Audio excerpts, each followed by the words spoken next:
Hello, কেমন আছো তোমরা সবাই? আশা করছি সবাই ভালো আছো। আবারও একটা বিয়ে বাড়িতে চলে এসেছি। আর বর বউ দেখে প্রথমেই চলে গিয়েছি স্টলে। তারপরে খেতে বসে পড়েছি আমি, দিদি, মা, ভাই আর সাথে অনেকেই ছিল। তারা এক টেবিলে তো হয়ই, তো তারা অন্য টেবিলে বসেছিল। তারপরে প্লেট চলে এসেছে আর তার মধ্যে দিয়ে দিয়েছে ফিশ ফ্রাই, স্যালাড। আমি কাসুন্দি নিইনি। অসাধারণ ছিল ফিশ ফ্রাইটা। আর থ্যাংক ইউ সো মাচ, তোমরা এত ভালোবাসা দিয়েছো আগের শর্টসটাতে, এটাতেও দিও। এরপরে ছিল কুলচা আর চিকেন, সেটা আমি নিইনি, ভাইয়ের পাত থেকে খেলাম।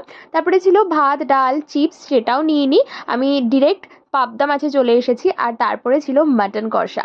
মাটন কষাটা অসাধারণ হয়েছিল আর এত সফট হয়েছিল মাটনটা। আর আমি একটুখানি পেঁয়াজও চেয়ে নিয়েছি, কারণ মাটন কষা দিয়ে পেঁয়াজ খেতে দারুণ লাগে, দেখো সফটনেসটা।